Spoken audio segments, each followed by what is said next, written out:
ఏ ఆకారమదెంత దీర్ఘమై తానే హ్రస్వమై యొప్పును. ఆయనే దీర్ఘంగా ఉంటాడు ఖైరతాబాదులో, ఇక్కడికి ఓ మాదిరిగా ఉంటాడు. మీ ఇంట్లో మా ఇంట్లో ఇంతే ఉంటాడు, 9 అంగుళాలు. 9 అంగుళాల మించి బొమ్మ చేయకూడదు.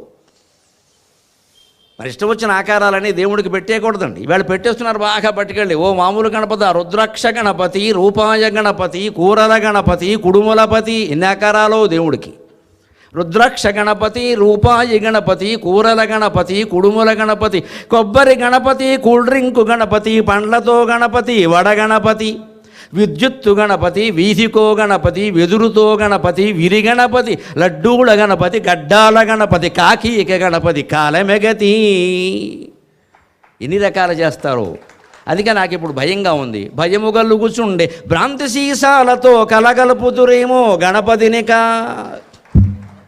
ఎవడో పెడతాడు మహానుభావుడు, శ్రీ గణేష వైన్ షాప్. బుద్ధి లేదు వాడికి, బుద్ధి లేదు, మనకి జ్ఞానం లేదు. దేవుడి పేరు ఎడతావా? తాగే దుకాణానికి మనిషివో పశువా? తాగే దుకాణం తాగుబోతు దుకాణమా? ప్రజలకు వ్యసనం నేర్పుతున్నావా నువ్వు బాగుపడ్డం కోసం? దానికి దేవుడి పేరు ఎడతావా?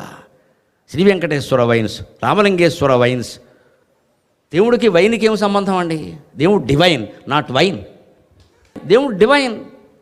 నేను వైన్ కాదురా మరో, నేను డివైన్. నువ్వు వైనే, నీ పేరే పెడతా. పైగా ఆయన పేరెట్టాక నాకు కలిసి ఇచ్చాడు. నీ తాగుడికి ఆయన కలిసి ఇచ్చాడా? ఏం దుర్మార్గమైన ఆలోచన. బద్దలు కొట్టేయాల్సిన వ్యవహారాలు కావా ఇవి?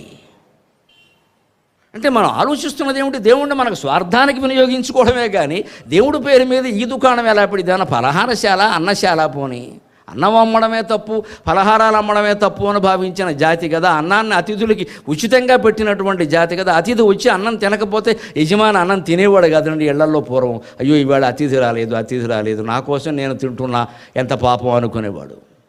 ఇవాళ అతిథులు లేరు, ఎవరు లేరు. బంధువులు కూడా ఎవడో రావట్లేదు. హైదరాబాద్ వచ్చిన బంధువు ముందు హోటల్లో దిగుతాడు. అక్క ఏమనుకోకే అంటాడు, అంతే. అక్క నోరు మూసుకోవడమే. సొంత తమ్ముడు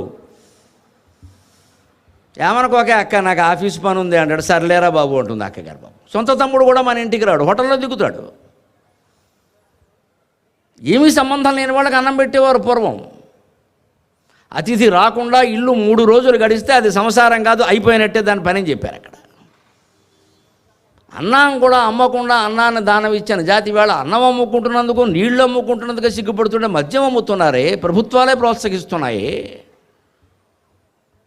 అందుకని నాకు భయంగా ఉందేమో. రుద్రాక్షలతో చేశారు, రూపాయలతో చేశారు, కూరలతో చేశారు, కుడుములతో చేశారు, కొబ్బరి పీసుతో చేశారు, కొబ్బరికాయలతో చేశారు, కూల్ డ్రింక్తో చేశారు. రేపు పొద్దున బ్రాంతి సీసాలతో చేయరని ఏమైనా ఉందా రూలు? నేను దానివల్ల బాగుపడ్డానండి అంటాడు. భయము కలుగుచుండే భ్రాంతి సీసాలతో కలగలుపుతురేమో గణపతినిక. ఇవేవి సంస్కృతి కాదండి. మట్టితో గణపతి మాత్రమే సంస్కృతి, మట్టితో గణపతి మాత్రమే సంస్కృతి. భక్తి మార్గం ఒకటే ముక్తికి గతి. మట్టితో మాత్రమే చేయాలి, భక్తితో మాత్రమే పూజ చేయాలి. నువ్వు పత్రి పూజ కంటే భక్తి పూజే ముఖ్యం. 21 రకాలు 2 రకాలు తగ్గిన ఆయన ఏం అనడం పెద్ద సమస్య కాదు అది. ఆ 21 తెచ్చామా లేదా, ఆ 21 తెచ్చామా లేదని హైదరాబాద్ అంతా తిరకాలి. ఈలోపు ఎక్కడ యాక్సిడెంట్ అవుతుంది అనవసరంగా. ఇక్కడ దొరికేవి చాలు. అది భక్తితో చేశామా లేదా? మా స్వామి మాకేవో దొరికినవేవో తెచ్చామయ్యా. అందుకని మా మనస్సులో ఉన్న భక్తిని గమనించు స్వామి, వేరే ఏమొద్దు. ఆ తాత్పర్యాన్నే చూడమని ఆయన